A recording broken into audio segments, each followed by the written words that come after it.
اللهم صل على محمد وعلى آل محمد كما صليت على إبراهيم وعلى آل إبراهيم إنك حميد مجيد. اللهم بارك على محمد وعلى آل إبراهيم اللهم بارك على محمد وعلى آل محمد كما باركت على إبراهيم وعلى آل إبراهيم إنك حميد مجيد. رب يسر ولا تعسر وتمم بالخير وبك نستعين يا فتاح يا فتاح يا فتاح. چلیے آج کا ہمارا 15واں دن ہے اور سب سے پہلے تو ایکسٹریملی سوری میں آپ لوگوں کا ورک شیٹ بنا کے نہیں بھیج سکی. انشاءاللہ آج ضرور کوشش کر کے ورک شیٹ بنا دوں گی کیونکہ وہ تھوڑا سا میں شیڈیولنگ میں کل بنانے بیٹھی تھی لیکن نہیں ہوا. آج کیسے بھی انشاءاللہ آپ لوگ کا بنا دیتی ہوں. ہمارا آج کا جو ہے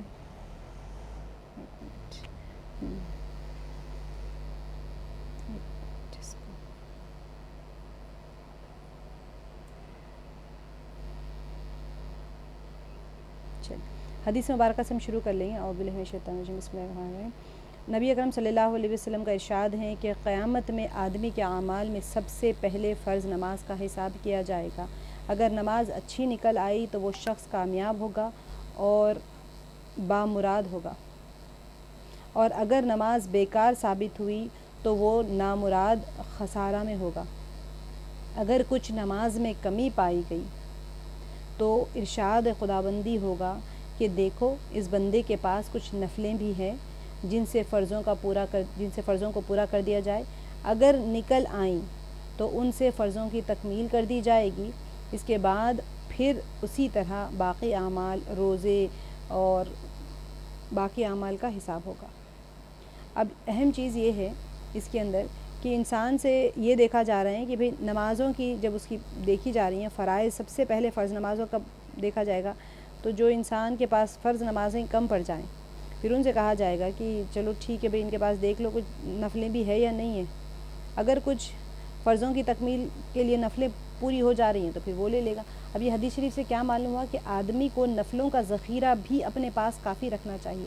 اگر فرضوں میں کچھ کمی کوتاہی نکلے تو پھر میزان پوری ہو جائے. بہت سے لوگ کیا کرتے ہیں، وہ لوگ کہہ دیا کرتے ہیں کہ اجی ہم سے فرض ہی پورے نہیں ہوتے تو ہم پھر کہاں نفلیں پڑھیں.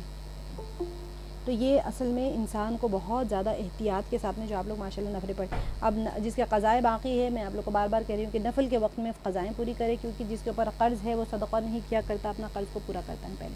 تو اس میں شک نہیں کہ فرض ہی اگر پورے ہو جائیں تو یہ لوگ جو کہتے ہیں کہ بہت کافی ہیں، لیکن ان کا بالکل پورا ہو جانا کون سا سہل کام ہے کہ ہر چیز بالکل پوری ادا ہو جائے. اور جب تھوڑی بہت کوتاہی ہوتی ہے تو پھر اس کو پورا کرنے کے لیے نفلوں کے بغیر کوئی چارہ تو نہیں ہو سکتا. اب ہم کہیں جا رہے ہیں، آپ اپنے پاس حالانکہ آپ کے پاس کارڈ ہوتا ہے پھر بھی آپ کیا کرتے ہیں، بھئی کارڈ کہیں نہ چلے تو کیش رکھ لیتے ہیں تھوڑا سا. ہم احتیاط دنیا کے ہر معاملے میں احتیاط کا پہلو اختیار کرتے ہیں. آخرت کا معاملہ ہمارا ایسا ہوتا ہے وہاں سے دنیا میں واپس آنے کا کوئی چانس نہیں ہے. تو سبحان اللہ ماشاءاللہ ہمارا یہ جو نماز فہمی کورس ہے یہ اب اختتام پہ آ رہا ہے. اور خوشی کی بات یہ ہے کہ آپ میں سے سارے سینئرز جو ہے، سینئر سٹیزنز اور بچیاں ماشاءاللہ ہماری کلاس کی بہت ساری بچیاں ہیں، بہت بہترین انداز میں اس کو اٹھا رہے ہیں کورس کو اور اپنی روزانہ کی زندگی میں اس کو عمل میں لا رہے ہیں. بہت خوشی کی بات ہے. الحمدللہ رب العالمین. اللہ تعالیٰ اس ہمارے کورس کو قبول فرمائے، آپ سب کے اخلاص کو قبول فرمائے، آپ کے خشوع کو قبول فرمائے اور ہمیں اور مزید ترقی دے کے اپنی کتاب کے ساتھ میں اور مزید جوڑے رکھے. بہت خوشی کی بات ہے. الحمدللہ 15 دن کا ہمارا کورس ہوا. میں آپ لوگوں سے سن نہیں پائی اسباق کو، لیکن میں سیٹسفائیڈ ہوں اس بات کو لے کے کہ آپ لوگوں کی زندگی میں یہ اعمال آ گئے. سب سے اہم چیز یہی ہوتی ہے کہ اللہ سبحانہ و تعالیٰ آپ کی کوششوں کو دیکھتے. میں بالکل بظاہر آپ تمام لوگ جتنے بیٹھے ہیں سب کی قربانیوں کا احساس کر رہی ہوں کہ کتنی قربانیوں کے ساتھ بیٹھے ہوئے ہیں آپ لوگ اور کتنی جوش اور جستجو کے ساتھ میں سیکھ رہے ہیں. اور اگر جو نہیں اٹینڈ کر پا رہے ہیں وہ لوگ ریکارڈنگز کے اوپر اکتفا کر رہے ہیں، نوٹس کو فالو کرنے کی کوشش کر رہے ہیں، اپنے نوٹس بھی بنا رہے ہیں. یہ میں آپ کو کل بھی بتا رہی تھی، تفسیر میں بھی بتاتی ہوں، ہمیشہ بتاتی رہتی ہوں کہ آپ کے ٹائمنگز تولے جائیں گے، آپ کے سیاہی تولی جائے گی، آپ کے پیپر تولے جائیں گے، آپ کی محنتیں، آپ کی کوششیں، آپ کی نیند سے جاگے بیٹھنا، ساری چیزیں جو قیامت میں اللہ سبحانہ تعالیٰ ہر چیز کو ایک شکل دے دیں گے اور وہ ساری چیزیں تولی جائے گی. آپ کی نیت، آپ کی فکر، آپ سو گئے تھے، الارم لگا کے سو گئے، 10 منٹ لیٹ ہو گیا اٹھنے میں، ایک دم جو گھبرا کے اٹھے وہ آپ کی گھبراہٹ بھی تولی جائے گی کیونکہ آپ اللہ کی محبت میں فکر کر رہے تھے. اللہ کے لیے نماز پڑھنے، میری نماز بہتر ہو جائے کیونکہ اللہ راضی ہو جائے. تو یہ جو آپ لوگوں کی فکریں ہیں یہ سب شکل دی جائے گی، وزن دیا جائے گا. جس کی جتنی زیادہ فکر ہوگی، جس کا جتنا زیادہ خشوع ہوگا، وہ سارے تولے جائیں گے۔ سبحان اللہ۔ اللہ سبحانہ و تعالیٰ دیکھ کے خوش ہو رہے ہوتے ہیں کہ میرے بندے کے ساتھ دنیا لگی ہوئی ہے، دنیا اس کو اپنی طرف کھینچ رہی ہے، وہ میری طرف کھینچ کے آ رہا ہے۔ اسی لیے تو اللہ تعالیٰ کی طرف بندہ جب ایک ہاتھ بڑھتا ہے تو اللہ تعالیٰ اس کی طرف بڑھتے ہیں، پھر ایک قدم بڑھتا ہے اللہ تعالیٰ بندہ چل کے جاتا ہے، یہ ساری تشبیہات دی گئی ہیں کہ بندہ اللہ کی طرف چل کے جاتا ہے، اللہ تعالیٰ دوڑ کے آتے ہیں تو سنبھال لیتے ہیں اس کو، پھر اس کے کان بن جاتے ہیں، اس کے ہاتھ بن جاتے ہیں۔ یہ جو اللہ سبحانہ و تعالیٰ نے حدیث قدسی میں جو فرمایا، یہ تو تشبیہ کے لیے کہا گیا ہے کہ اللہ تعالیٰ کو ایک ہاتھ آگے بڑھنا کی ضرورت نہیں ہے، چل کے آنے کی ضرورت ہے، دوڑ کے آنے کی ضرورت ہے۔ لیکن اللہ سبحانہ و تعالیٰ صرف یہی بتانا چاہ رہے ہیں کہ میرا بندہ جب میری طرف آنے کی کوشش کرتا ہے تو میں اس کو تھام لیتا ہوں۔ ویسے بھی اللہ تعالیٰ تھامے ہوئے ہیں، لیکن وہ تھامنا ہمیں محسوس ہونا شروع ہو جاتا ہے۔ سبحان اللہ، آپ لوگوں کو جو نمازیں آپ لوگ پڑھ رہے ہیں، نفلیں پڑھ رہے ہیں، جو اوقات کی فکر کر رہے ہیں، اپنے اوقات کو دیکھ رہے ہیں، ہاں میرا طلوع آفتاب کا اتنا ہے، میرا زوال کا وقت یہ ہے، میرے چاشت کا اشراق کا وقت یہ ہے، میں اوابین پڑھ لوں، میری تہجد ہو جائے، یہ جو فکریں ہو رہی، سنت موقدہ ہو جائے، میری نفلیں ہو جائیں، میری قضائیں جو میری رہ گئی وہ میری ہو جائیں، صلاۃ التوبہ کی جو فکر کر رہے ہیں، صلاۃ الحاجت کی جو فکر کر رہے ہیں، صلاۃ الاستخارہ کی جو فکر کر رہے ہیں، یہ ساری چیزیں جو فکر ہوتی ہیں، یہی فکریں اگر آپ یہاں دین کے لیے نہیں کریں گے تو دنیا کے لیے ہوں گی کہ انہوں نے کیا کہہ دیا، انہوں نے کیا کہہ دیا، ساس نے کیا کہا، بہو نے کیا کہا، پڑوسی نے کیا کیا، آفس کے سٹاف والوں نے کیا کیا تھا، وہ دکان والے نے میرے ساتھ اتنی تیز نظر میں بات کی تھی، اس نے سامان دکھاتے وقت مجھے دھوکہ دے دیا تھا، اس نے تو خراب کپڑے دکھائے تھے، زیادہ پیسے لے لیے، وہ ترکاری والے نے خراب ترکاری دے دی تھی، وہاں میں گئی تھی، آٹو والے نے اتنا تنگ کیا، راستہ تمام ہمیں اتنی جگہ کہہ رہی تھی فروٹس روکنے کے لیے، وہ فروٹ لینے کے لیے رک ہی نہیں رہا تھا۔ یہ سارے تفکرات آ جائیں گے۔ جب دنیا کے اندر لگ جاتا ہے انسان تو دنیا کی فکریں آ جاتی ہیں، جب دین میں لگ جاتے ہیں تو دین اس کے اندر اتر جاتا ہے، پھر دین اس کے اندر جب اتر جاتا ہے تو پھر ایسے ہو جاتا ہے بندہ کہ میں وہی عمل کروں جس سے اللہ راضی ہو جائے۔ اب اس کے اندر وہ فکریں شروع ہو جاتی، میرا 10 منٹ کا ٹائم ہے تو میں اس کو کہاں استعمال کروں، یہ میں ذکر کر لوں گی، یہاں پر یہ کر لوں گی، وہاں وہ کر لوں گی، کسی کی عیادت کر لوں گی، کسی کی خیر خواہی کر لوں گی، کسی کے ہاتھ پیر سے مدد کر دوں گی، کوئی پریشان زدہ آپ دیکھیں گے بیٹھا ہوا تو اللہ کی رضا کے لیے سارے اعمال اس کے ٹرانسفر ہو جاتے ہیں، نیتیں بدل جاتی ہیں، فکریں بدل جاتی ہیں تو زندگیاں تبدیل ہو جاتی ہیں، اس کے اندر برکتیں ظاہر ہونا شروع ہو جاتی ہیں ہماری، اور اللہ کی مدد جو آ رہی ہیں وہ بھی ظاہر۔ ہم نے سورہ فصلت میں بھی پڑھ لیا ہے نا کہ جو لوگ نیک عمل کرتے ہیں ان کے لیے اللہ سبحانہ تعالیٰ فرما رہے ہیں ان کے لیے خوشخبری دے دو جنتوں کی، اور فرشتے ان کے لیے ان سے ملاقات کرتے ہیں۔ اب ہم نے اس کی تفسیر میں پڑھ لیا تھا کہ فرشتے موت کے وقت آئیں گے، محشر میں آئیں گے، قبر میں آئیں گے، یہ بھی تفسیر تھی، اور دنیا میں بھی وہ ملاقاتیں کرتے ہیں۔ اب ہم نہیں دیکھ سکتے، ہم نہیں سن سکتے ان کا کلام، وہ ہمیں ہر لمحہ خوشخبری دے رہے کہ پریشان مت ہو، غم نہ کرو، خوف نہ کرو، حزن خوف دونوں چیزیں ہم نے پڑھ لیے تھے کہ یہ مت کرو، ہم تمہارے ساتھ ہیں۔ تو یہ جو خوشخبریاں ہوتی ہیں یہ کب ہوتی ہیں کہ ہم اپنے اچھے اور برے دن میں یکساں ہو، ہمارے قرآن، ہماری نماز، صلاۃ الحاجت میری ہو تو پھر میرا یقین ہو کہ یہ نماز سے میں لینے والی ہوں، مجھے اللہ دیں گے۔ یہ کب بنتا ہے یقین؟ جب مستقل بندہ اللہ کے ساتھ ہوتا ہے نا، تو پھر اس کا یقین بھی اسی کے ساتھ بن جاتا ہے، جس میں وہ ڈوبا رہتا ہے اسی کے ساتھ یقین بن جاتا ہے اس کا۔ دنیا کے ساتھ ڈوبے رہیں گے، دنیا سے یقین بن جائے گا، اللہ کے ساتھ جڑے رہیں گے، اللہ کے یاد میں ڈوبے رہیں گے تو اللہ سے یقین بن جائے گا۔ پھر سورہ فاتحہ پڑھتے ہیں 7 بار اور اس کو یقین ہو جاتا ہے کہ مجھے اس سے فائدہ ہوگا، کیونکہ اللہ نے کہا ہے بھی، میرے اللہ نے کہا ہے کہ مجھے فائدہ ہوگا تو ہوگا، اور ہو رہا ہے فائدہ۔ تو ہمارا جو ذہن ہے نا وہ سگنلز، برین ہمارا سگنلز دینا شروع کر دیتا ہے اور باڈی اسی کے حساب سے رسپونڈ کرنا شروع کر دیتی ہے۔ اس کے بعد میں اگر فائدہ نہیں ہوتا ہے مثال کے طور پہ، کیونکہ وہ مقدر میں نہیں تھا، تو انسان اس پہ راضی رہتا ہے، چلو میں نے اپنی پوری کوشش کر لی، میں نے اللہ سے مدد مانگی ہے، اگر بالفرض یہ چیز مجھے اس وقت جو میں مانگی وہ نہیں ملی تو بندہ ایسے دل سے مطمئن رہتا ہے اور اتنا خوش رہتا ہے کہ میرے لیے میرے اللہ نے وہ پسند کیا جو اللہ میرے لیے چاہتا ہے، میں اپنے لیے کوئی چیز کو پسند کروں اور اللہ میرے لیے کوئی چیز کو پسند کرے، دونوں میں فرق ہوتا ہے۔ میں جو پسند کرتی ہوں وہ میں اپنی مرضی، اپنے شوق، اپنے ذوق، اپنے عقل کے حساب سے پسند کرتی ہوں، لیکن اللہ جو میرے لیے پسند کرتے وہ دنیا آخرت کے فیصلوں کو دیکھ کے اللہ تعالیٰ میرے لیے پسند کرتے ہیں، بس اس کے اوپر ساری چیزیں کھل جاتی ہیں، وہ اس چیز پہ راضی ہو جاتے ہیں جو اس کو کبھی وہ راضی نہیں ہوا کرتا تھا، اللہ سبحانہ و تعالیٰ اس چیز پہ اس کو راضی کر دیتے ہیں، سبحان اللہ۔ تو یہ فکریں، اس کا رخ تبدیل ہونے سے ہو جاتا ہے۔ تو یہ ہمارا ایک کے بعد ایک ماشاءاللہ خلاصۃ القرآن میں تھے آپ لوگ، پھر نماز فہمی میں انشاءاللہ اس کے بعد میں ہمارا قصص النبیین کے شروع ہوگا، اب یہ 5 دن کے ہمارا یہ کورس ختم ہونے کے بعد میں ہم قصص الانبیاء شروع کریں گے، جب آپ کو دیکھیں گے آپ لوگ کہ انبیاء علیہ الصلوۃ والسلام کے ساتھ میں کیسے کیسے واقعات پیش آتے تھے، کیسے کہ اس میں ہماری ہماری تربیت ہوتی ہے، ٹوٹل تربیت ہماری کہ کس طرح سے احوال پیش آئے اور انبیاءوں نے کیسے رسپونڈ کیا تھا ان احوال میں، اور ہمیں کیا کرنا ہے، ہمیں بھی ایسے ہی حالات آئیں گے اور ہمیں کیسے رسپونڈ کرنا ہے، تاکہ ہماری زندگی 24 گھنٹے کی زندگی کے اللہ تعالیٰ تربیت فرمائیں گے اور فرما رہے ہیں بس یہ ہوتا ہے کہ دیکھنے کا نظریہ تبدیل ہونا رہتا ہے. جو دھوپ کو دیکھیں گے آپ جو بہت زیادہ چلچلاتی دھوپ کو دیکھ کے لوگ کہتے ہیں یار اتنی دھوپ ہے بارش ہو جائے. اور جو کھیتی کرنے والا ہوتا ہے اللہ بارش ہو جائے گی تو میری کھیتی خراب ہو جائے گی. دو بھی نظریں ہیں, دو بھی دعائیں ہاتھیں اٹھنے والی, اللہ بارش کے بادل کو چھانٹ دے, بارش نہ کرنا. اور جو گرمی بیٹھا ہے وہ تو کہہ رہے ہیں اللہ بارش کر دے میرے لیے ٹھنڈا پڑ جائے. تو اللہ تعالیٰ کس کی سنیں گے؟ اللہ تعالیٰ حکمت سے اللہ سبحانہ و تعالیٰ ساری کائنات چلا رہے ہیں. اگر ہر ایک کی سننے لگ جائیں گے تو پھر تو بہت مشکل ہو جاتی ہیں. تو اللہ سبحانہ و تعالیٰ حکمت کے تحت سب کی سنتے ہیں, سب کی چلاتے ہیں. تو جو ہو رہا ہے, جو گرمی ہو رہی ہے, وہ کہہ رہے ہیں بارش کیوں نہیں ہوئی. وہ اس دعا, وہ بندہ جو کسان بیٹھا ہوا ہے وہ کہہ رہا ہے یا اللہ بارش نہ برسانا. برسات میں لوگ کہتے ہیں ہمارے گھر کی شادی آج بارش نہ ہو. لوگ کسان کہہ رہے ہیں یا اللہ بارش برسا دے, میرے کونپلے نکلنا ہے, میری زمین اپجاؤ ہے, میں نے بیج ڈال دیے, بارش کے انتظار میں بیٹھا ہوں میں, بارش برسا دے اللہ, میری سال بھر کی کھیتی میری لہلہائے گی. تو یہ وقتاً فوقتاً حالات کے حساب سے ہماری دعا ایک طرف ہوتی ہے بندے کی, اور بندے کی دعا اس کے بالکل اپوزٹ آ جاتی ہے. تو ہر بندے کی اللہ سبحانہ و تعالیٰ رہنمائی فرما رہے ہوتے ہیں اور ہر بندے کے حساب سے اس کو عطا کر رہے ہوتے ہیں. تو سب سے اہم چیز جو ہمارے ہاتھ میں آنی ہے اللہ کی محبت ہے. اللہ کی محبت جب ہاتھ میں آ جائے گی تو سارے اعمال میں پھر اخلاص آ جائے گا. پھر یہ نہیں کہیں گے کہ ہمیں نفلیں کیسے پڑھیں گے, ہمارے لیے تو فرض ہی مشکل ہو گئی ہیں. تو یہ جو اس کے اندر یعنی جو ہم نماز کے اندر ہے کہ فرض نمازیں جو اچھی طریقے سے ادا کر لیتا ہے, سب سے پہلے اس کی پوچھ جو ہے سب سے پہلے نماز فرض نمازوں, کیونکہ نمازوں میں کوتاہی کمی کچھ بھی ہو جائے, کبھی ادا نہیں ہوئی ہے, کبھی ہماری نیت خراب ہو گئی, کبھی ہم کپڑے کو ناپاکی لگی ہوئی تھی, کبھی ہم نماز کے لیے کھڑے تھے ہمارا دل کہیں اور چلا گیا تھا, ہم نے کتنی زمانے کی زندگی کی نمازیں غفلت میں پڑھ لی ہوگی, جو ہمیں احکامات نہیں پتہ تھے, ہماری سطر کھلی ہوئی تھی ہوگی, ہم نہیں جانتے تھے کہ ہم نے سورہ فاتحہ پڑھا تھا, یا کتنے سجدے سہو ہو گئے, یا کتنے ہماری نمازیں ہی ٹوٹ گئی تھی. ہم نماز تو پڑھ رہے تھے لیکن ہماری نمازیں کس درجے کی تھی ہمیں نہیں پتہ. تو جب فرض نمازوں میں کچھ کمی رہ جائے گی تو نفلوں سے اس کو پورا کیا جائے گا, اور پھر اس کے بعد میں اسی طرح روزوں کا حساب کیا جائے گا, اور فرض روزوں میں جو کمی ہوگی وہ نفل روزوں سے پوری کر دی جائے گی, اور پھر زکوٰۃ کا حساب اسی طریقے سے ہوگا. ان سب چیزوں میں نوافل کا بالکل ان کو ملا کر بھی اگر نیکیوں کا پلہ بھاری ہو گیا تو وہ شخص خوشی خوشی جنت میں داخل ہو جائے گا, ورنہ جہنم میں پھینک دیا جائے گا. خود نبی اکرم صلی اللہ علیہ وسلم کا معمول یہی تھا کہ جو شخص مسلمان ہوتا تو سب سے اول اس کو نماز سکھائی جاتی. اللہ سبحانہ و تعالیٰ نے بہت بہت بڑا کرم ہے کہ اللہ تعالیٰ نے ہمیں اپنی نمازوں کو درست کرنے کے لیے یہاں پر بٹھایا ہے, جوڑا ہے.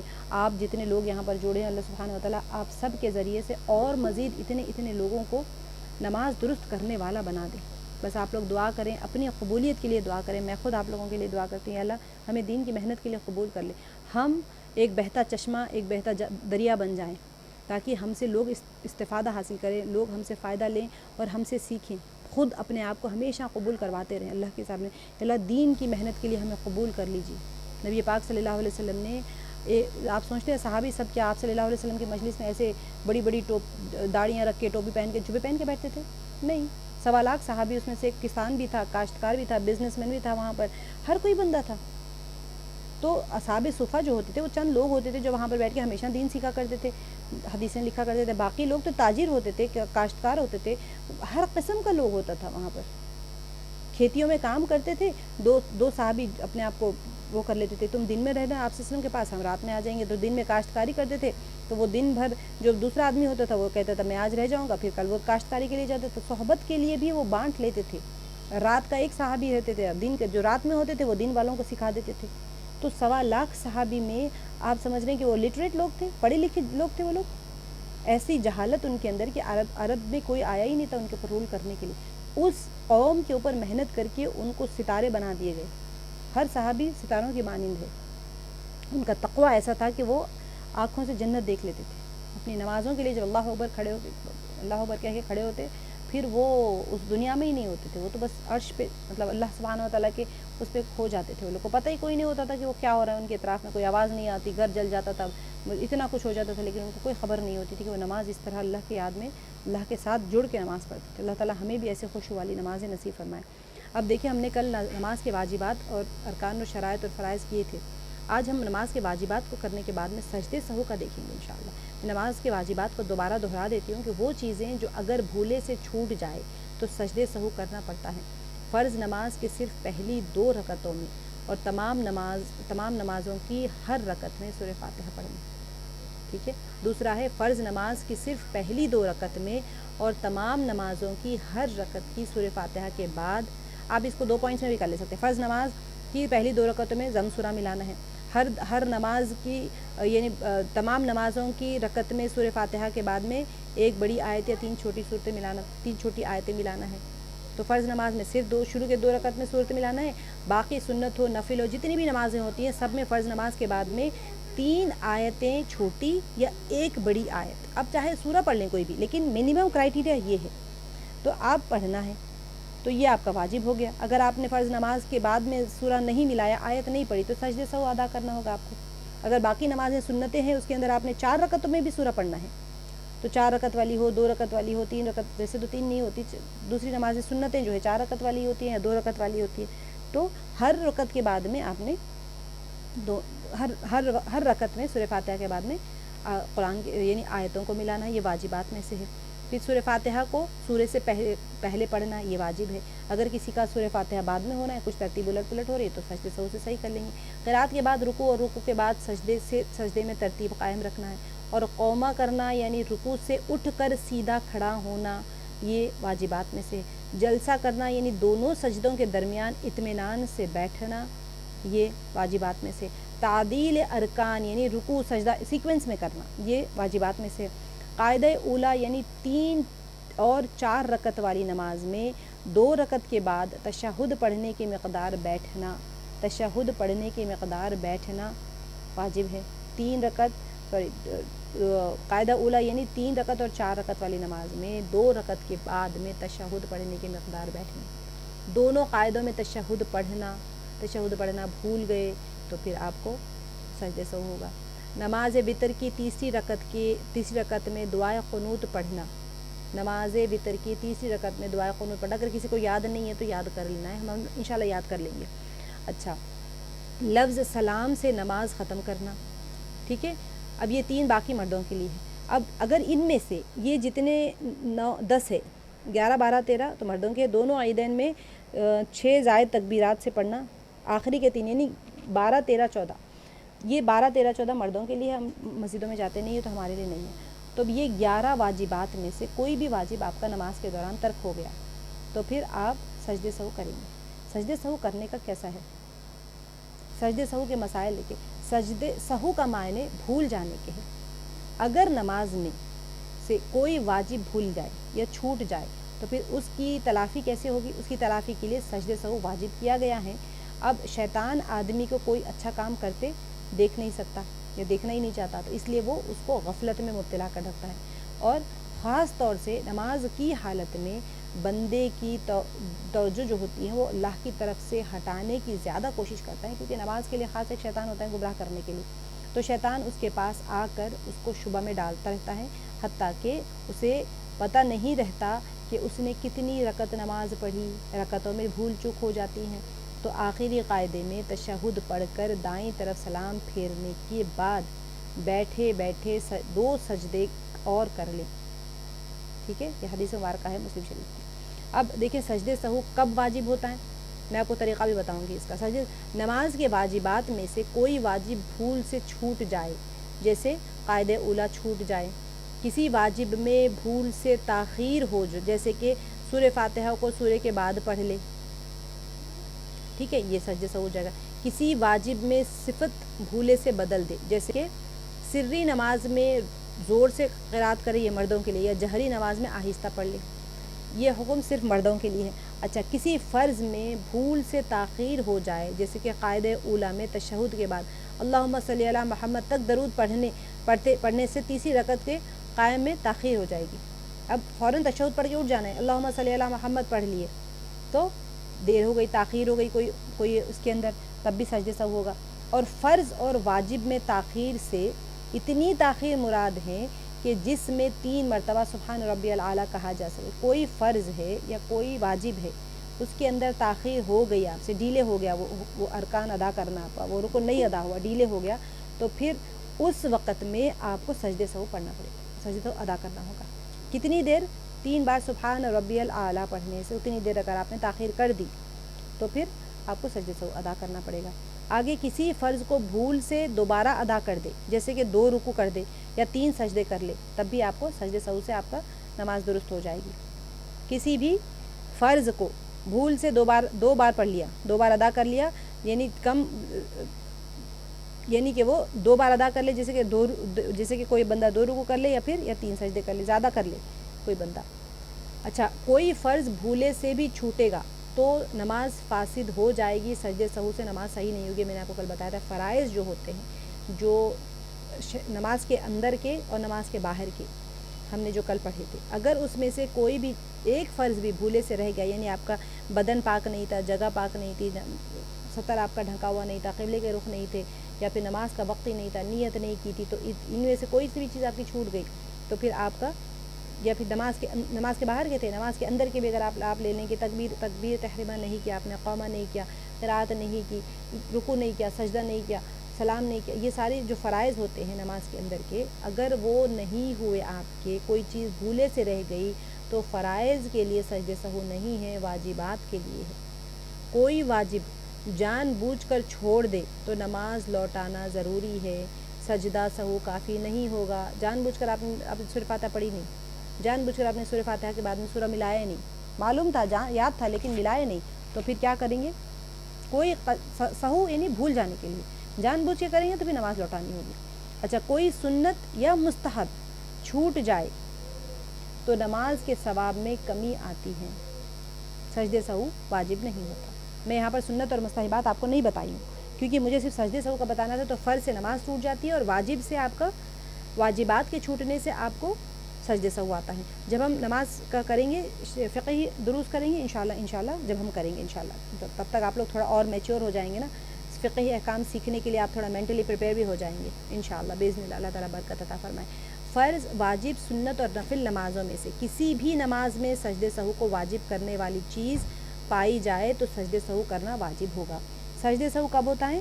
اگر آپ کی واجبات میں سے کوئی چیز آپ کی ترک ہو گئی تو پھر آپ کے اوپر سجدہ سہو کے ذریعے سے آپ اپنی نماز کو درست کر سکتے ہیں۔ اگر آپ کے فرائض چھوٹ گئے تو آپ کو نماز لوٹانی پڑے گی۔ سنت میں اور نفل نمازوں میں کوئی چیز اگر آپ کی کوئی سنت یا مستحب جو ہوتے ہیں، نماز کی سنتیں بھی ہوتی ہیں، نماز کے مستحبات بھی ہوتے ہیں، اگر مستحب یا سنت عمل کوئی آپ کا چھوٹ جائے تو پھر نماز کا ثواب میں کمی ہو جاتی ہے، سجدہ سہو واجب نہیں ہوتا۔ ٹھیک ہے، اب دیکھیں، اگر کسی شخص کو نماز کی رکعتوں کی تعداد میں شک ہو جائے اور پتہ نہ چلے کہ اس نے کتنی رکعتیں پڑھی ہیں، تو اس کی 3 شکلیں ہیں۔ ٹھیک ہے، سب سے پہلے آپ دیکھیں رکعتیں، 3 رکعت، 2 رکعت، 4 رکعت، 5 رکعت، پتہ نہیں کتنے پڑھ لیے، تو اس کی ڈیٹیل کافی ہے۔ میں انشاءاللہ اس کو نا فقہی احکام میں آپ کو کور کروں گی۔ اگر کسی کو 4 رکعت کے بعد میں 5ویں رکعت میں بیٹھ گیا تو کیا کرے، 3 رکعت میں سلام پھیر دیا تو کیا کرے، یہ ساری احکامات ہوتے ہیں اور جاننا بہت ضروری ہے، کیونکہ ہماری نماز ہی تو سب سے امپورٹنٹ ہے۔ سب سے پہلی بات تو یہ ہے کہ اگر نماز میں غلطی نہیں ہونی چاہیے، نماز میں غلطیاں ہو رہے ہیں اور اتنی غلطیاں ہو رہی ہیں کہ 2 رکعت کی جگہ 3 رکعت پڑھ دی، دوسری 4 رکعت والی نماز میں تیسری رکعت میں ہی سلام پھیر دیا، یہ ساری چیزیں جو ہوتی ہیں غلطیاں، یہ بہت بڑی بڑی غلطیاں ہوتی ہیں۔ تو سب سے پہلے اگر آپ کو نماز کے رکعتوں میں شک آ جائے تو شک کبھی کبھار پیش آتا ہو، شک کی عادت نہ ہو، کبھی کبھی انسان کو شک آ گیا کہ پتہ نہیں اب آپ کا ذہن بھی ایک جگہ تھا لیکن آپ کو ایک شبہ آ گیا، تو اگر کبھی کبھی آتا ہو، اس کی عادت نہ ہو تو نماز توڑ دے یا بیٹھ کر سلام پھیر دے اور دوبارہ نماز ادا کرے۔ ٹھیک ہے، شک کبھی کبھار پیش آتا ہو، شک کی عادت نہ ہو تو نماز توڑ دے۔ کب کی بات ہو رہی ہے؟ اگر کسی شخص کو نماز کی رکعتوں کی تعداد میں شک ہو جائے اور پتہ نہ چلے کہ اس نے کتنی رکعتیں پڑھی ہیں، تو اس کی 3 شکلیں ہوتی ہیں۔ شک کبھی کبھار آتا ہے، یاد ہی نہیں ہے اس کو اب میں نے کتنی پڑھی ہیں، دوسری رکعتیں، تیسری رکعتیں، چوتھی رکعتیں، کچھ نہیں پتا، تو پھر بیٹھ جائیں۔ کیا فرمایا کہ شک کی عادت نہ ہو تو نماز توڑ دے یا بیٹھ کر سلام پھیر دیں اور دوبارہ نماز ادا کریں۔ ٹھیک ہے، دوسری شکل کیا ہے؟ بار بار شک کی نوبت آتی ہو تو غالب گمان پر عمل کر لے، یعنی جتنی رکعت پڑھنے کا زیادہ گمان ہو تو اتنی رکعت شمار کر کے نماز پوری کر لے، اس صورت میں سجدہ سہو واجب نہیں ہوگا۔ ٹھیک ہے، اب آپ کو مطلب ایک بار بار شک کی نوبت آتی ہو، ہمیشہ بار بار شک ہو رہا ہے، تو پھر کیا دیکھیں آپ دیکھیں آپ کا ذہن کس طرف جا رہا ہے، میرا 3 رکعت ہوئی ہے یا 4 رکعت ہوئی، اگر آپ کا 4 رکعت کی طرف ذہن جا رہا ہے پکا پختگی کے ساتھ میں، تو جتنی رکعت پڑھنے کی طرف زیادہ گمان ہو رہا ہے اتنی رکعت شمار کر کے نماز پوری کر لے، اس صورت میں سجدہ سہو واجب نہیں ہوگا۔ پہلے میں کیا تھا؟ کبھی کبھی شک آتا تھا تو پھر نماز کو توڑ دے، اور یاد ہی نہیں ہے بس کتنا ہوا کچھ بھی یاد نہیں ہے، تو پھر وہ کیا کرے، نماز کو توڑ دے، سلام پھیر دے، یا پھر نماز کو توڑ دے بیٹھ کے سلام پھیرے، یا نماز توڑ دے اور پھر نماز دوبارہ سے پڑھے۔ دوسری کنڈیشن کیا ہے کہ بار بار شک کی نوبت آتی ہے اس کو، تو پھر آپ دیکھیں گے کہ آپ کا ذہن کس طرف مائل ہو رہا ہے، 3 رکعت ہے یا 4 رکعت ہے، تو 4 رکعت کی طرف ہو رہا ہے تو 4 رکعت پڑھ لے، 3 کی طرف ہو رہا ہے تو آپ سمجھ لیں کہ میری 3 ہے اور چوتھی پڑھ لے، ٹھیک ہے۔ اب اس صورت میں سجدے سے واجب نہیں ہوگا، آپ کی نماز درست ہو جائے گی۔ اب تیسرا کنڈیشن ہے بار بار شک کی نوبت آتی ہو اور کسی عادت کا بھی غالب گمان نہ ہو۔ اب آپ کو بار بار ہمیشہ شک میں پڑ جاتے ہو، اور آپ کو اب مائنڈ نہیں کہہ رہا ہے کہ میں پتہ نہیں کتنا ہو، کسی طرف بھی نہیں جھک رہا ہے، تو کم عدد لے کر نماز پوری کر لیں اور آگے کی ہر رکعت میں قاعدہ کریں اور آخر میں سجدے سہو کر لیں۔ یہ امپورٹنٹ ہے، ابھی اس کو یہاں نہیں سمجھ پائیں گے آپ لوگ، میں آپ کو جب فقہی احکام بتاؤں گی نا وہاں پر سارے کنڈیشنز بتاؤں گی، 2 رکعت والی، 3 رکعت والی، 4 رکعت والی، انسان کو دوسری رکعت میں شک آ گیا، تیسری رکعت میں شک آ گیا، چوتھی رکعت میں شک آ گیا تو کیا کرنا چاہیے۔ کبھی کبھی 4 رکعتیں پڑھ کے پھر چوتھی رکعت میں بھی شک آتے ہیں تو 5ویں ایڈ کر دیتا ہے بندہ، تو اس کو وہیں روک دینا چاہیے، ایک اور رکعت ایڈ کرنا، یا پھر اس طرح میں سارے اس کے بہت سارے کنڈیشنز آتے ہیں، میں انشاءاللہ آپ کو بتاؤں گی۔ یہ والا کنڈیشن تھوڑا سا پہلے 2 میں ہی ہم سالو ہو جاتا ہے ہمارا مسئلہ، بار بار شک آ رہا ہے اور کسی عدد کا بھی غالب گمان نہ ہو، تیسری کنڈیشن، تو کم عدد لے کر نماز پوری کر لیں اور آگے کی ہر رکعت میں قاعدہ کریں۔ یعنی کہ اگر آپ مثال کے طور پہ، میں سمجھا تو دیتی ہوں آپ کو پھر بھی، کہ اگر آپ کو مثال کے طور پہ آپ دوسری رکعت میں ہے اور آپ کو لگ رہا ہے کہ تیسری رکعت چل رہی ہے کہ میری، ایسے ڈاؤٹ آ گیا آپ کو، ٹھیک ہے، تو اب کیا کرنا ہے آپ، یا تیسری رکعت میں آپ کو لگ رہا ہے کہ بھئی میں دوسرے میں ہوں یا چوتھی میں ہوں، تو آپ کیا کریں، دوسری کی طرف جائیں، آپ سوچیں کہ میری دوسری رکعت ہے اور دوسری میں بیٹھے تشہد پڑھے اٹھ جائیں، پھر اب تیسری رکعت مثال کے طور پہ، تو کنفیوژن میں کیا، تو تیسری تھی یا دوسری تھی، تو پھر تیسری اگر تھی تو پھر اگلی رکعت آپ کی چوتھی کی ہو جائے گی، تو ہر رکعت میں قاعدہ کریں، ٹھیک ہے، ہر رکعت میں قاعدہ کریں، قاعدے میں بیٹھے تشہد پڑھے اور پھر آپ کو لگے اب یہ میری چوتھی رکعت ہے تو اس میں سلام وہاں سجدے سہو کر لیں۔ تھوڑا سمجھنے میں مشکل لگے گی، اسی لیے میں آپ کو نہیں وہ کرنا چاہ رہی تھی، لیکن اگر سمجھ میں آ گیا تو بہت اچھی بات ہے، ورنہ میں آپ کو پھر پورا ڈیٹیل میں کنڈیشنز 1 2 3 4 کنڈیشنز کے ساتھ میں آپ لوگ کو رکعتوں کے ساتھ میں بتاؤں گی انشاءاللہ۔ اس کو کراس نہیں کر سکتے، ہمارے فقہا نے سارے مسئلے حل کر دیے، اس کے علاوہ کوئی مسئلہ ہو ہی نہیں سکتا، جتنے مسئلے آ سکتے ہیں سب مسئلے انہوں نے کتابوں میں لکھ دیے فقہا کے نزدیک۔ تو 3 میں اگر شک آ گیا تو پھر آپ کہیں گے کہ میری دوسری رکعت ہے، دوسری رکعت کے تشہد میں بیٹھے کھڑے ہو جائیں، پھر اگلی رکعت کے تشہد بھی پڑھیں، سورہ فاتحہ بھی، یعنی یہ بھی پڑھیں آپ، درود شریف بھی پڑھیں، پھر اٹھ جائیں، پھر چوتھی رکعت میں بیٹھیں، پھر تشہد پڑھیں، درود شریف پڑھیں، پھر اس کے بعد میں سجدے سہو کر کے سلام پھیر کے نماز کو ختم کریں۔ اس طرح پڑھنا ہوتا ہے، اگر آپ کو بالکل ڈاؤٹ فل ہو گئے تو، یاد بھی نہیں ہو تو۔ مسئلہ نماز کے بعد رکعتوں کی تعداد میں شک ہو جائے، نماز پڑھ لیا تو اس کا اعتبار نہیں ہے، البتہ اگر اس کا یقین ہو جائے تو پھر دوبارہ نماز ادا کرنا چاہیے۔ نماز ختم ہو گئی، آپ سوچ رہے ہیں کتنی رکعتیں پڑھ جائے، یا پھر آپ کے ساتھ میں کوئی ہوتے ہیں کہتے ہیں بھائی تم تو تیسری رکعت میں نماز پہ سلام پھیر دی، چوتھی رکعت تھی، آپ کو پتہ ہی نہیں ہے، لیکن سامنے والا یقیناً کہہ رہا ہے کہ نہیں تم تیسری رکعت پہ سلام پھیرے۔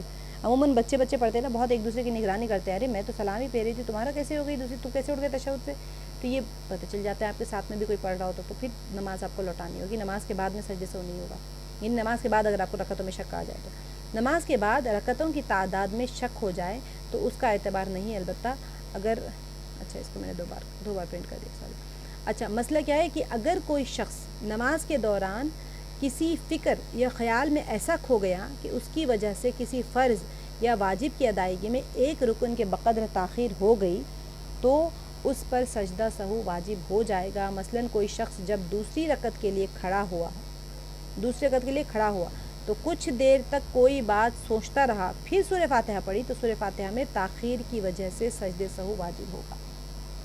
اس کے بھی میں آپ کو سارے کنڈیشنز بتاؤں گی، 8-10 کنڈیشنز ہوتے ہیں، کب انسان سے غلطی ہو سکتی ہیں، وہ سارے کنڈیشنز آپ کو بتا دیں گے، اس میں سے ایک آدھ کنڈیشن ہمارا ہو جاتا ہے کبھی کبھی، تو ہم مطلب وہ کر سکتے ہیں کہ ارے یہ کنڈیشن تو ہم نے پڑھا تھا کلاس پہ اور باجی نے بتایا تھا کہ یہاں پر میں کیونکہ اب میں کہوں کہ اگر آپ بھول جائیں تو آپ سوچیں کہ کہاں بھولے گا انسان، کب بھول سکتا ہے انسان، ایسا آتا ہے نا، تو ہم جو بھولتے ہیں ہمیں ہمارا مسئلہ جب آتا ہے تو وہ اس کا جواب جلدی یاد رہتا ہے، اگر ہمارے نماز میں مسئلہ نہیں ہو رہا ہے تو پھر وہ آپ کو کبھی خیال ہی نہیں آتا ہے کہ یہاں سجدے سہو کی بھی ضرورت پڑتی، لیکن آپ سوچیں کہ نماز سجدے سے کھڑے ہو گئے، اب فوراً آپ کو سورہ فاتحہ شروع کرنا ہے، کھڑے ہو گئے کچھ سوچتے ہوئے، اب پتہ نہیں کیا سوچ رہے تھے، کسی خیال میں چلے گئے، اس کے بعد سورہ فاتحہ شروع کیا، اتنی دیر کی 3 بار آپ نے رکوع یا سجدے کی تسبیح پڑھ سکتے ہیں، اتنی دیر اگر آپ تاخیر کر گئے ارکان میں کوئی فرض میں یا واجب میں تو پھر آپ کو سجدے سہو سے نماز درست ہو جائے گی۔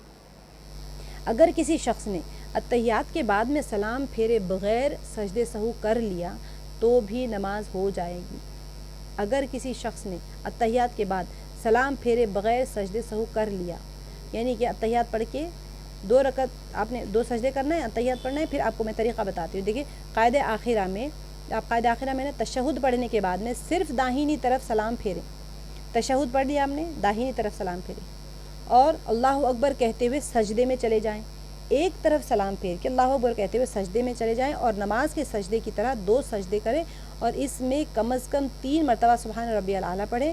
جب دوسرے سجدے سے سر اٹھائے تو بیٹھ کر تشہد اور درود شریف اور دعائے معصورہ پڑھ کر دونوں طرف سلام پھیر دیں۔ سجدے سہو جو ہوتا ہے اس سے پہلے ہم کیا کرتے ہیں، ہم جیسے نارمل نماز میں بیٹھتے ہیں اسی طرح بیٹھیں گے، اتحیات پڑھیں گے، ایک طرف سلام پھیریں گے، پھر نارمل سجدہ کریں گے، پھر دو اللہ اکبر کے سجدے میں جائیں گے، سبحان ربی الاعلیٰ کہیں گے تو 2 سجدے ہوں گے، پھر اٹھیں گے، پھر اتحیات اور درود شریف اور معصورہ سب پڑھ کے ہماری نماز مکمل کر دیں گے۔ بس ڈفرینس کیا آیا کہ ہم نے سہو کے 2 سجدے کر لیے پہلے ایک سلام کے ساتھ میں، بس یہی ہے طریقہ اس کا۔ اب اگر کسی شخص نے اتحیات کے بعد سلام پھیرے بغیر سجدے سہو کر لیا، اتحیات پڑھ لی، سلام نہیں پھیرا ایک طرف، اس کے بغیر ہی پھر سجدے سہو کر لیا تو بھی نماز ہو جائے گی، پھر سے جو 2 سجدے ایکسٹرا کر لیے نا۔ اگر کسی شخص نے بھول کر دونوں طرف سلام پھیر لیا پھر سجدے سہو یاد آیا تو سجدے سہو کر لے، نماز درست ہو جائے گی۔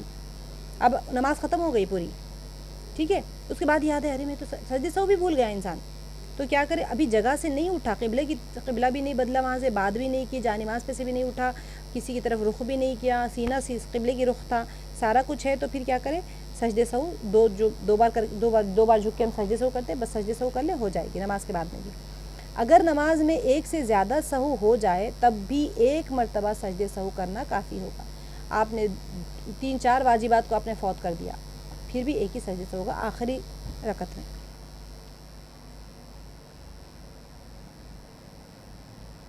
آپ کو کل میں نے نماز کے مفسدات بتائے تھے کہ ایسی چیزیں جن سے نماز ٹوٹ جاتی ہے، نماز کی حالت میں بات کرنا، جان کر ہو یا بھول کر، تھوڑی ہو یا زیادہ، نماز میں بات کرتے ہی نماز ٹوٹ گئی، نماز سے باہر والے کسی شخص کی دعا پر آمین کہنا، بہت ساری چیزیں ہیں، یہاں تو 11 ہیں مفسدات صلاۃ، بہت ساری ہوتی ہیں، اوہ آہ اس طرح کی تکلیف کوئی ہوتی ہے، اس کی وجہ سے انسان جو ہے کراہنا یا اوہ آہ یا اف کرنا، قرآن شریف دیکھ کر پڑھنا اور قرآن مجید پڑھنے میں ایسی غلطی کرنا کہ جس سے معنی خراب ہو جاتے ہیں، آپ کو یاد تو ہے لیکن آپ نے غلط طریقے سے پڑھا جس سے معنی خراب ہو جاتے ہیں۔ پھر نماز کی حالت میں کوئی ایسا کام کرنا جس کی وجہ سے دیکھنے والا یہ سمجھے کہ یہ شخص نماز میں نہیں ہے، جیسے آپ پورا دوپٹہ کھول کے پھر سے باندھ رہے یا پھر سیدھا جانماز کو پوری بچھا رہے ہیں، پھر سے بچے جاتے جاتے جانماز ہٹا دیا، آپ پوری رجوع کے آرام سے جانماز صحیح کر کے پھر نماز کی حالت میں، تو جب سجدے میں جا رہے تھوڑا سا ہاتھ سے کر لیں، یہ نہیں کہ آپ جا کے جانماز صحیح کر رہے ہیں اور پھر نماز پڑھیں، دیکھنے والے کو لگے گا کہ نماز تو نہیں پڑھ رہے ہیں، تب کی نماز ٹوٹ گئی۔ نماز پڑھتے ہوئے کوئی چیز کھا لینا یا قبلے کی طرف سے بغیر کسی عذر کے سینہ پھیر لینا، ناپاک جگہ پر سجدہ کرنا، نماز میں کوئی فرض چھوڑ دینا اور امام کی جگہ سے آگے بڑھ جانا، یہ تمام چیزیں مردوں کے لیے خیر و امام کی جگہ کا، یہ تمام چیزوں سے آپ کی نماز فاسد ہو جاتی ہے، ٹوٹ جاتی ہے، دوبارہ پڑھنا پڑتا ہے۔ اچھا، آج جو ہمارا سورہ ہے وہ سورۃ الفیل ہے، ٹھیک ہے۔ اعوذ باللہ من الشیطان الرجیم، بسم اللہ الرحمن الرحیم۔ الم تر کیف فعل ربک باصحاب الفیل، کیا نہیں تو نے دیکھا کیا سلوک کیا تیرے رب نے ہاتھی والوں کے ساتھ، الم یجعل کیدہم فی تضلیل، کیا نہیں کر دیا ان کی چال کو بیکار میں۔ اب یہ سورہ فیل کا واقعہ ہے، میں انشاءاللہ آج آپ کو کوشش کرتی ہوں اس کو کور کر لیں۔ وَأَرْسَلَ عَلَيْهِمْ طَيْرًا أَبَابِيلَ، اور بھیجے ان پر پرندے جھنڈ کے جھنڈ، تَرْمِيهِمْ بِحِجَارَةٍ مِّن سِجِّيلٍ، جو پھینکتے تھے ان پر کنکریاں کنگھر کی، جہنم کے، اس کے اوپر داغ نام لکھے ہوئے تھے کس کے اوپر جانا، ایک چونچ میں ایک اور ایک ان کے پیروں میں ایک کنکری تھی، وہ جو پھینکتے تھے، تو اس سے کیا ہوا، جو پھینکتے تھے ان پر کنکریاں کھنگر کی، اور فَجَعَلَهُمْ كَعَصْفٍ مَأْكُولٍ، پھر کر دیا انہیں کھائے ہوئے بھس کی طرح۔ بہت سورہ فیل کا تو بہت یہ لفظی ترجمہ دیکھ لیتے ہیں۔ اچھا اس کا ہاں یہ ہے، ٹھیک ہے۔ الم ترا، کیا نہیں، علم یہاں پر علم کا ہوتا ہے کیا نہیں، میں آپ کو بتاتی ہوں ہمیشہ کہ حمزہ استفہام کا ہے، لم نہیں کے معنی میں آتا ہے، کیا نہیں، ترا آپ نے دیکھا، کیفا کیا، فعل سلوک کیا، ربک آپ کے رب نے، باصحاب الفیل ہاتھی والوں کے ساتھ میں، کیا آپ نے نہیں دیکھا کیا سلوک کیا آپ کے رب نے ہاتھی والوں کے ساتھ؟ علم یجعل، کیا نہیں اس نے کر دیا، قیدہم، ان کی چال کو، قید کہتے ہیں چال کو، قید شیطان بھی کہا جاتا ہے، شیطان کی چالیں جو ہوتی ہیں، تدبیریں جو، تدبیر اگر ہو تو قید، اگر یہ قید کا لفظ اگر اللہ سبحانہ وتعالیٰ کی طرف استعمال ہو تو ہم اسے تدبیر کے معنی میں لیتے ہیں. اسی طرح مکر کا لفظ بھی، جو چال بازیاں جو ہوتی ہیں، اگر کوئی بندے کی طرف ہو تو اسے چال بازی کہیں گے، اگر اللہ سبحانہ وتعالیٰ کی طرف اگر ہم ریفر کر رہے ہیں تو پھر اس کو ہم تدبیر کہیں گے. ٹھیک ہے. اب یہاں پر تو کیا نہیں اللہ سبحانہ وتعالیٰ نے کر دیا ان کی چال کو بیکار میں؟ وہ کیا چال کرتے تھے، وہ کعبہ شریف کو ڈھانے کے لیے آئے تھے تو اللہ تعالیٰ نے ان کی چال کو بیکار کر دیا. وَأَرْسَلَ عَلَيْهِمْ طَيْرًا أَبَابِيلَ، اور بھیجے، ارسلہ بھیجے، آپ دیکھیں ارسلہ میں رسل بھی آتا ہے، اسی سے ارسلہ باب فعال سے ہے، اور بھیجے علیہم ان پر طیرن پرندے، ابابیل جھنڈ کے جھنڈ، ابابیل کے جو پرندے تھے وہ جھنڈ کے جھنڈ، انہوں نے چھوٹے چھوٹے پرندے ہوتے ہیں، جھنڈ کے جھنڈ بھیجے. ترمیہم، جو پھینکتے تھے ان پر، بحجارۃ، کنکریاں، کھنگر کی، من سجیل، کھنگر کی وہ کنکریاں بھی ڈالتے تھے. فجعلہم، پھر کر دیا انہیں، کعصف، بھس کی طرح، مأکول، کھائے ہوئے بھس کی طرح اس کو کر دیا. فَلَمْ تَرَ، کیا تم نے نہیں دیکھا، فعل، یہ یہاں پر باب فتح سے نفی جہد بلم واحد مذکر حاضر، اس کی گرامیٹیکل پوائنٹس ہے کہ یہاں پر بعینی قرآن پاک میں ایک مرتبہ آیا ہے اور مادے سے 382 کلمات آئے ہیں. فعل، معاملہ کیا، کسی اثر انداز کی طرف سے اثر اندازی کے ہیں، اور قیدہم، ان لوگوں کی چالیں. ٹھیک ہے. ارسلہ چھوڑ دیے تھے یا بھیجا، اور ترمیہم یہاں پر ہے پھینک رہے، یعنی تیر یا پتھر پھینکنا. رما کہتے ہیں تیر کو، کوئی چیز کو پھینکنے کے لیے، تو یہ تیر ہوتا ہے نا، تیر پھینکنا یا کوئی پتھر پھینکنا ہے اس کے لیے آتے ہیں.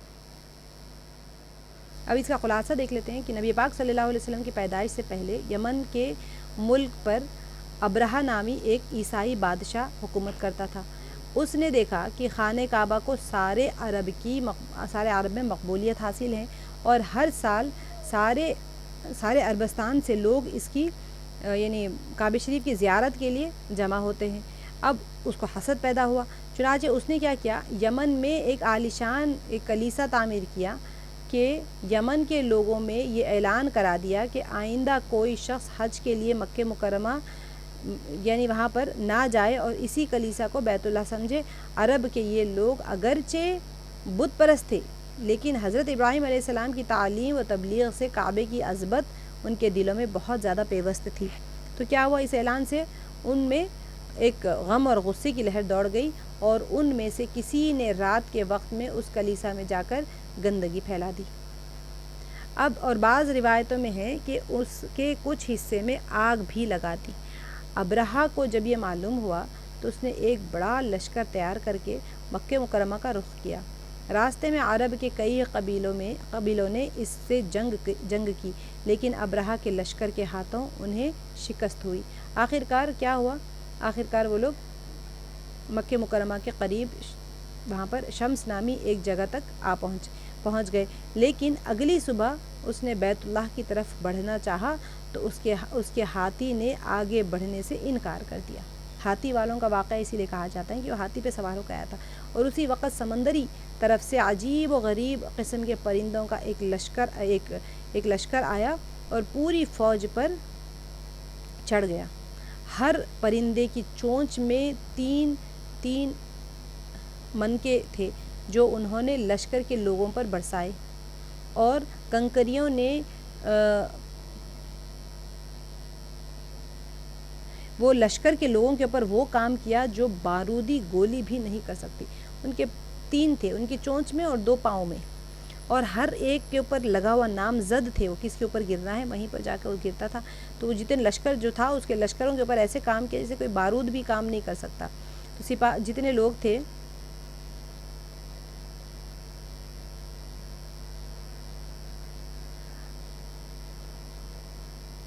جس پر بھی وہ کنکری لگتی جا کر تو وہ کیا ہوتا تھا، اس کے پورے جسم کو وہ چیرتی ہوئی زمین میں گھس جاتی تھی.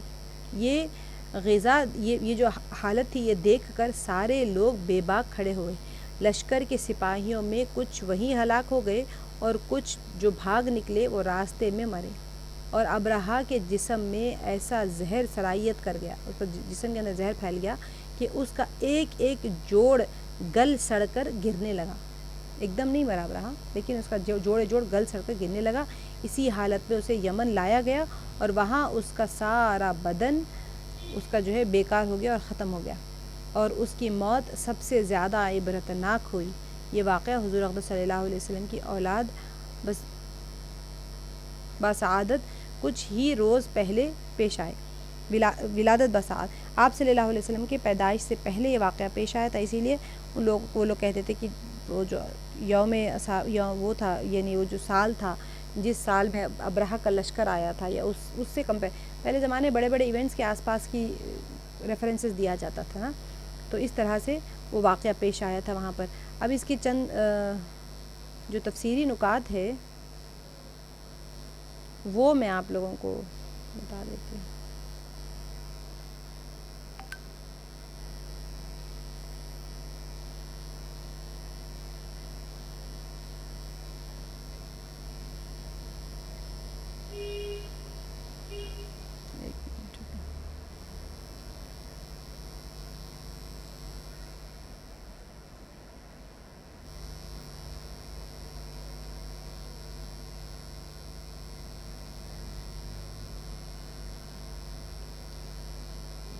تو یہاں پر ہاتھی والوں کا کعبہ شریف پر حملہ کرنے کے لیے آنا، پھر شکست کھانا اور ناکام ہونا، یہ ایک عجیب اور اہم واقعہ تھا.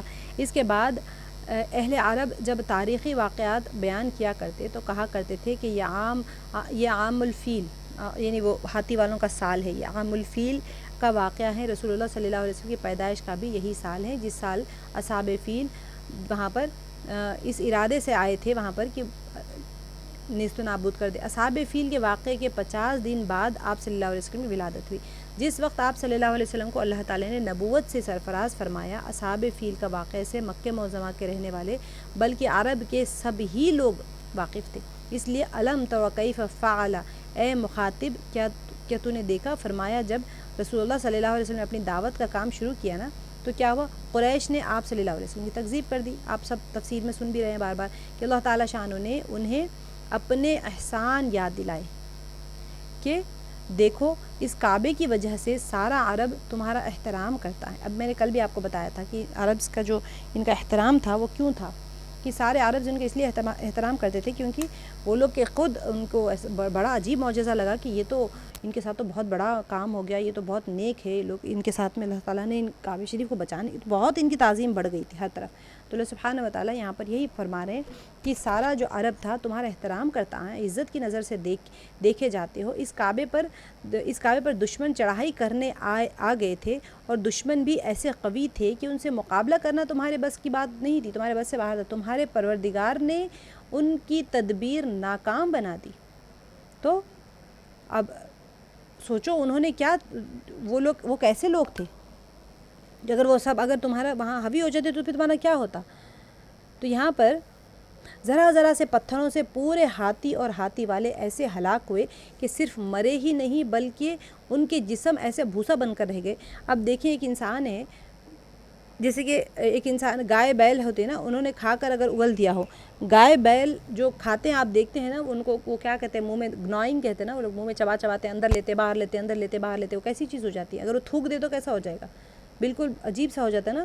تو اللہ تعالیٰ نے اس گھر کی بھی حفاظت فرمائی ہے، اور نبی امی خاتم الانبیاء صلی اللہ علیہ وسلم کو بھی یہی مبعوث فرمایا. تو آپ کی بعثت سے اس کعبے کی مزید عظمت ہو گئی. لہٰذا قریش کو دونوں نعمتوں کا شکر گزار ہونا لازم ہے، کیونکہ نبی پاک صلی اللہ علیہ وسلم کی بعثت ہوئی اور کعبہ شریف کو بھی بچا لیا. تو مفسرین کیا فرماتے ہیں کہ نبوت سے پہلے حضرت انبیاء کرام علیہ الصلوۃ والسلام کے ساتھ جو ایسی چیزیں پیش آتی ہیں جن سے انسان عاجز ہوتے ہیں تو انہیں کیا کہا جاتا ہے، انہیں ارحاس کہا جاتا ہے، اور نبوت کے بعد ان کو معجزہ سے تعبیر کیا جاتا ہے. اب اصحاب فیل کا واقعہ رسول اللہ صلی اللہ علیہ وسلم کا جو ارحاسات میں سے ہیں، گویا کہ اس میں یہ بتا دیا ہے کہ شہر میں ایک ایسی شخصیت کا ظہور ہونے والا ہے. اب ان لوگوں کو سب کو پتہ ہوتا ہے عربز کا ایک رواج اور کلچر ہوتا ہے. اللہ سبحانہ وتعالیٰ جو چیز ہوتی ہے من جانب اللہ وہ اس کلچر کے اس جگہ کے حساب سے ہوتی ہے. تو وہاں پر ان کا یہ کلچر تھا کہ کوئی کسی کی پیدائش سے پہلے کوئی بہت بڑا واقعہ پیش آ جائے تو کہتے ہیں ہاں یہ ان کی پیدائش بڑی متبرک ہے. تو اسی وجہ سے ایسی کوئی چیزیں پیش آتی ہیں جن سے انسان عاجز ہو جاتے ہیں تو انہیں ارحاس کہتے ہیں. اور نبوت کے بعد اگر وہی چیز پیش آ جائے تو اس کو ہم معجزہ کہتے ہیں. تو کیا ہوا کہ یہ جو فیل کا واقعہ ہوا تھا یہ ارحاس میں سے ہیں. گویا کہ اس میں یہ بتا دیا ہے کہ اس شہر میں ایک ایسی شخصیت کا ظہور ہونے والا ہے جس کا اس کعبہ شریف سے خاص تعلق ہے. کتنی بڑی بات ہے نا. نبی پاک صلی اللہ علیہ وسلم کی تشریف آوری سے پہلے یہ سارا کچھ ہو رہا ہے. تو اللہ سبحانہ وتعالیٰ نے نبی پاک صلی اللہ علیہ وسلم کی آمد کی وجہ سے اللہ تعالیٰ کے فضل سے وہ کعبہ شریف کی حفاظت بھی ہو گئی. تو اب یہاں پر اب علامہ قرطبی رحمۃ اللہ علیہ کیا فرماتے ہیں کہ ہمارے علماء نے کہا ہے کہ بعد کے حالات کے مطابق اصحاب فیل کا واقعہ نبی اکرم صلی اللہ علیہ وسلم کے معجزات میں سے ہے، مگر یہ دعوے سے پہلے ہوا، یعنی آپ صلی اللہ علیہ وسلم کے بعثت سے پہلے، پیدائش سے پہلے ہوا، کیونکہ یہ واقعہ حضور صلی اللہ علیہ وسلم کے معاملے کی تاکید اور آپ صلی اللہ علیہ وسلم کی عظمت اور شان کی تمہید ہے کہ آپ صلی اللہ علیہ وسلم کے پیدا ہونے سے پہلے اتنا بڑا واقعہ پیش آ گیا. اور جب اہل مکہ پر حضور صلی اللہ علیہ وسلم نے یہ سورت تلاوت فرمائی تو اس وقت مکے میں بہت بڑی تعداد موجود تھی جنہوں نے اس واقعے کو دیکھا تھا. آپ سوچیں کیسا ہوگا کہ وہ واقعہ نبی صلی اللہ علیہ وسلم نے دیکھا ہی نہیں، اور جب سورت تلاوت فرما رہے ہیں، کیونکہ ہم انکار کرتے تھے نا کہ قرآن اللہ کی طرف سے نہیں ہے، تو جب یہ پورے کا پورا واقعہ فرما رہے ہیں تو وہ بہت بڑی تعداد تھی جنہوں نے وہ واقعے کو دیکھا ہوا تھا. تو کیا گزری ہوگی ان کے سینوں کے اوپر، ان کے دلوں کے اوپر، اور کیسے پریشان ہوئیں گے. جو ماننا تھا وہ ایمان لے آئے فوراً سے. طائر کہتے ہیں عربی میں پرندے کو کہتے ہیں طائر، جس کی جمع طیور ہیں. اور چونکہ یہاں پر اب اس میں جنس واقع ہوا ہے نا، اس لیے ابابیل اس کی جمع لائی گئی ہیں. بہت زیادہ پرندے تھے، یعنی جو جھنڈ کے جھنڈ غول در غول آتے تھے بہت زیادہ. تو اب یہاں پر طیرن کی ساتھ ابابیل بھی فرمایا. یعنی ابابیل کے بارے میں کیا ہے، بعض حضرات نے فرمایا ہے کہ یہ لفظ معنی کے اعتبار سے جمع ہے اور اس کا واحد نہیں ہے. ابابیل یعنی جھنڈ کا جھنڈ ہی ہوتا ہے، بس اس کا کوئی واحد نہیں ہوتا ہے. اور بعض اہل علم کے قول ہیں کہ اس کا واحد ابول ہے یا ابال ہے یا ابیل ہے. ٹھیک ہے. اب یہاں پر پرندوں کی جماعت در جماعت آنا اس بات کو ظاہر، اب دیکھیں ابرہہ کا لشکر بہت بڑا لشکر تھا، وہ اس کے اوپر اللہ سبحانہ وتعالیٰ نے کتنا بڑا جھنڈ کے جھنڈ بھیجے ہوں گے. ابابیل یعنی جھنڈ کو کہتے ہیں. ہم جو پرندہ ابابیل کہتے ہیں اس سائز کی تھا، وہ جو پرندہ تھا وہ چھوٹا سا پرندہ تھا. ابابیل جو ہم کہتے ہیں ابابیل کی چڑیا، تو وہ چھوٹی سی چڑیا ہے. لیکن ابابیل اصل کہتے ہیں وہ جھنڈ کو کہتے ہیں، جو کہ سمندروں کے اوپر سے جھنڈ ایک دم سے یکایک نمودار ہو گیا اور ایک طرف ان کی طرف آنے لگا. تو قرآن مجید میں وہ مراد نہیں، یعنی وہ مراد نہیں ہے کیا کہ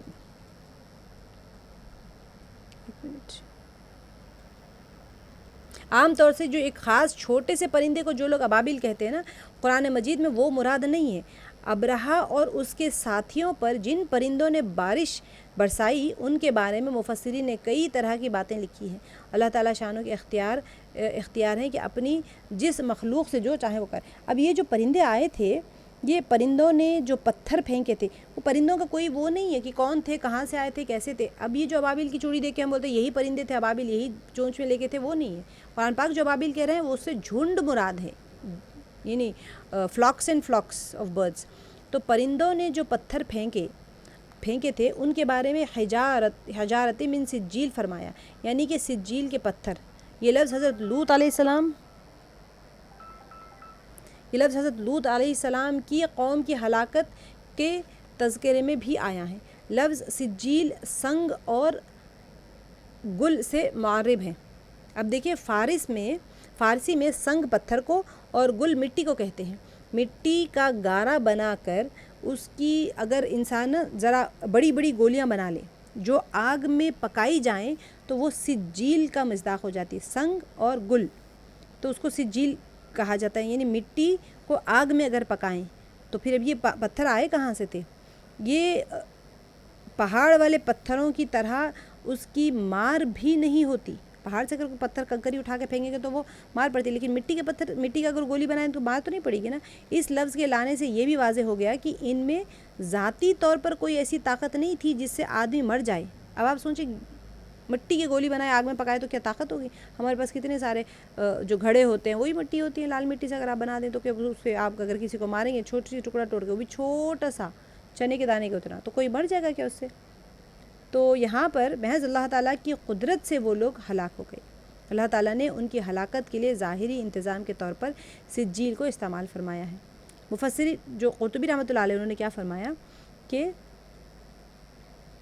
ابی طالب کے گھر میں میں نے کنکریوں میں سے دو فقیر کنکریاں دیکھی تھی جو اصحاب الفیل پر پھینکی گئی تھی۔ ان کا رنگ کالا تھا، سرخ رنگ کی لکیریں پڑی ہوئی تھی۔ نیز یہ بھی لکھا ہے کہ حضرت ابن عباس نے رضی اللہ عنہ نے بیان فرمایا کہ پرندوں کی پھینکی ہوئی پتھریاں یا جو چھوٹی چھوٹی تھی اصحاب فیل پر گرتی تھی تو ان کے جسم پر چھوٹے چھوٹے چھالے بن جاتے تھے، اور دنیا میں سب سے پہلے چیچک کی ابتدا یہیں سے ہوئی، واللہ اعلم۔ ان کے جسم کے اوپر گرنے کے بعد میں وہ اس طرح سے زخم کر جاتے تھے، چھالے بھی، جس کا ابرہہ کا بھی ہوا تھا یہی حال کہ جب وہ گیا تو پھر اس کو اعضاء بھی جھڑنے لگ گئے اس کے، تو بالکل کھائی ہوئی بھس کی طرح ہو جاتے تھے، جو بیل کھا کے، گائے بھینس یا بکری کوئی کھا کے پھینک دیں گے تو کیسا ہو جاتا اس طرح سے۔ تو اللہ سبحانہ و تعالیٰ نے یہاں پر یہی فرمایا ہے کہ فجعلہم کعصف مأکول، کہ وہ بھوسے کی طرح ہو گئے تھے۔ اب سمجھنے والی بات یہ ہے کہ اللہ سبحانہ و تعالیٰ نے ہمیں کیا سکھا رہے ہیں، ہمیں کیا فرما رہے ہیں اس صورت سے، کہ یہ مکے والوں کے لیے بتائی جا رہی ہے یہ سورہ، اور اس کے اندر یہی بتایا جا رہا ہے کہ نبی پاک صلی اللہ علیہ وسلم کی نبوت کو اقرار کرنے کے لیے انکار کرتے تھے وہ لوگ، مکی سورہ ہے نا، تو نبوت کے لیے فرمایا گیا ہے۔ اور اللہ سبحانہ و تعالیٰ جس شے سے جس کو ہلاک کرنا چاہتے ہیں اس شے سے اس کو ہلاک فرما دیتے ہیں۔ اللہ تعالیٰ کو بڑے بڑے لشکروں کی ضرورت نہیں پڑتی، چھوٹے سے پرندے، چھوٹی سی کنکری، اور وہ کنکری فرماتے ہیں کہ جہنم سے بھیجی گئی تھی۔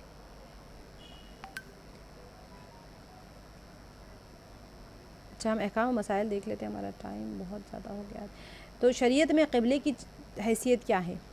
سب سے اہم چیز ہماری اسلامی شریعت میں قبلہ متعین کرنے کی خاص حکمت یہ ہے کہ اجتماعی عبادت میں یکسانیت اور اتحاد کی صورت پیدا ہو جائے۔ قبلہ کیوں چاہیے آپ کو؟ اصل سب سے امپورٹنٹ بات یہ ہے نا، ہماری نماز ہی نہیں ہوتی، ہم نے پڑھ لیا فرائض میں سے ہے کہ آپ یعنی شرائط میں سے فرض جو نماز کے باہر ہے اس کے لیے قبلہ ضروری ہے، تو پھر کیوں قبلہ چاہیے آپ کو؟ اگر ہر شخص کو ایک ہی جگہ رہتے ہوئے الگ الگ قبلے متعین کرنے کا اختیار دیا جائے گا تو پھر نہایت ناگوار لگے گا نا، وہ کتنا فرق ہو جائے گا، سب الگ الگ پڑھ رہے ہیں نماز، تو دیکھنے والے کو بھی بہت برا لگے گا، تو جو کسی طرح بھی مناسب نہیں ہے۔ اس لیے اجتماعیت پیدا کرنے کی غرض سے تمام ہی اہل ایمان کو ایک ہی قبلے کی طرف رخ کرنے کا حکم کر دیا گیا، ٹھیک ہے؟ تو یہ ہماری قبلے کی اہمیت ہے۔ اب قبلے کا مطلب ہرگز یہ نہیں ہے کہ ہم جس معبود حقیقی کی عبادت کر رہے ہیں وہ نعوذ باللہ قبلے کی جہت میں محدود ہیں۔ ایک واقعہ ہے نا، ایک بزرگ سے کہا گیا کہ پیر ادھر قبلے کی طرف، تم ادھر پیر کر رہے ہو، ادھر تو کعبہ ہے، تو وہاں سے پلٹا ادھر کر دیا، تو کہا کہ اللہ تعالیٰ تو ہر طرف ہے، میں کدھر پیر کروں؟ تو خیر اولیاء اللہ کا معاملہ ہوتا ہے، لیکن قبلے کا مقصد یہ نہیں کہ اللہ سبحانہ تعالیٰ اسی ڈائریکشن میں وہیں پر محدود ہے اور باقی طرف نہیں ہے، بلکہ اسلامی عقیدے کے اعتبار سے اللہ سبحانہ و تعالیٰ معبود حقیقی ہے، اور اللہ رب العالمین کی ذات اور ان کی صفات ہر قسم کی ڈائریکشن سے، ہر قسم کی جہت سے اور زمانے سے اور مکان سے، ہر حدود سے، تمام سے بالا تر ہے۔ وہ ہر جگہ وجود کی صفت سے متصف ہے، ہر جگہ موجود ہے اللہ تعالیٰ، ٹھیک ہے؟ اور کوئی بھی جگہ اللہ سبحانہ تعالیٰ کے وجود سے خالی نہیں ہے، چاہے مشرق ہو، چاہے مغرب ہو، چاہے ساؤتھ، ایسٹ، ویسٹ، نارتھ، کچھ بھی ہو، یہ سب جو ہے سمت یعنی ڈائریکشن پوری طرح اللہ سبحانہ تعالیٰ کے احاطے میں ہے، اللہ تعالیٰ کے کنٹرول میں ہے نا۔ اسی لیے اللہ تعالیٰ نے قرآن کریم میں فرمایا کہ اور اللہ ہی کی مملوک ہیں مشرق میں اور مغرب بھی، تو تم لوگ جس طرف بھی رخ کرو ادھر ہی اللہ تعالیٰ کا رخ ہے۔ وَلِلَّهِ الْمَشْرِقُ وَالْمَغْرِبُ فَأَيْنَمَا تُوَلُّوا فَثَمَّ وَجْهُ اللَّهِ، سورہ بقرہ کی آیت ہے۔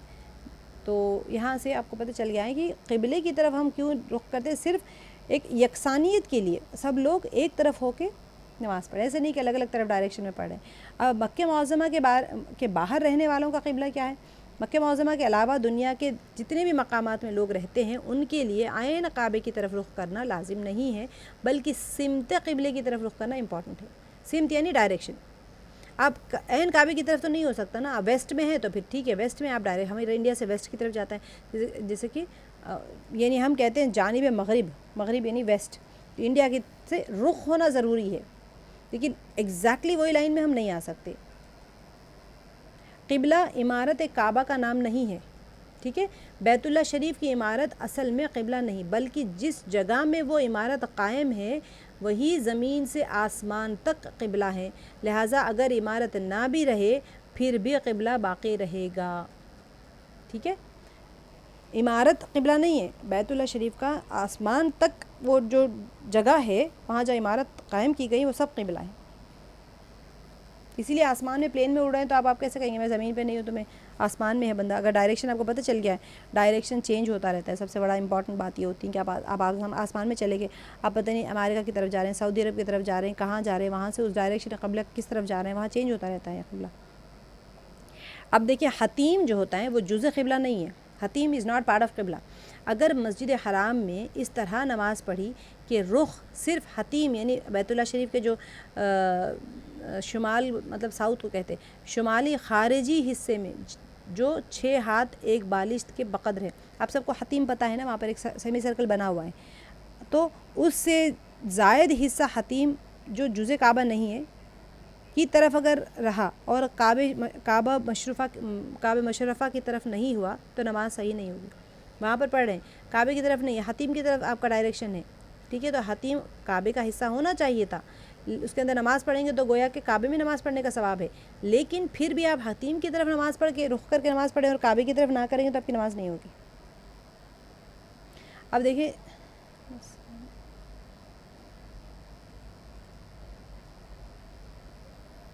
چلیے, ہمارے نبی صلی اللہ علیہ وسلم کا نکاح مبارک کیسے ہوا تھا, ٹھیک ہے. نبی پاک صلی اللہ علیہ وسلم بہت سا نفع کما کر شام کے سفر سے لوٹے. آپ کو پچھلی کلاس میں بتایا تھا کہ شام گئے تھے سفر کے لیے, تو شام کے سفر سے لوٹے, پائی کا حساب دیا. بی بی خدیجہ رضی اللہ عنہا نیک تھیں, آپ صلی اللہ علیہ وسلم کی اچھائیاں دیکھ کر بہت خوش ہوئی. پھر میسرہ غلام نے بھی آپ صلی اللہ علیہ وسلم کی ایمانداری, نیکی, لوگوں کے ساتھ ہمدردی اور محبت کا آنکھوں دیکھا حال بیان فرمایا. تو حضرت بی بی خدیجہ رضی اللہ عنہا بہت متاثر ہوئیں. یہ صرف اس میں تو میں آپ کو سرسری طور پہ سیکوینس بتا رہی ہوں, لیکن بہت بڑے بڑے واقعات درپیش آئے تھے جو کہ میسرہ جو غلام تھا اس نے آ کے سارا کچھ بتایا تھا. خود نکاح کا پیغام دیا نبی حضرت بی بی خدیجہ رضی اللہ متاثر ہوئیں اور خود نکاح کا پیغام دیا. آپ صلی اللہ علیہ وسلم تیار ہو گئے, چچا جان اور قریش کے کچھ اور لوگوں کو ساتھ لے کر بی بی خدیجہ رضی اللہ عنہ کے مکان پر پہنچے اور نکاح ہو گیا. اس وقت آپ 25 سال کے تھے اور حضرت بی بی خدیجہ رضی اللہ عنہ کی عمر 40 سال تھی, ٹھیک ہے. اس سے ہماری سیرت کا مکمل ہوتا ہے. تھوڑا شارٹ میں ہم سیرت میں جائیں گے انشاءاللہ.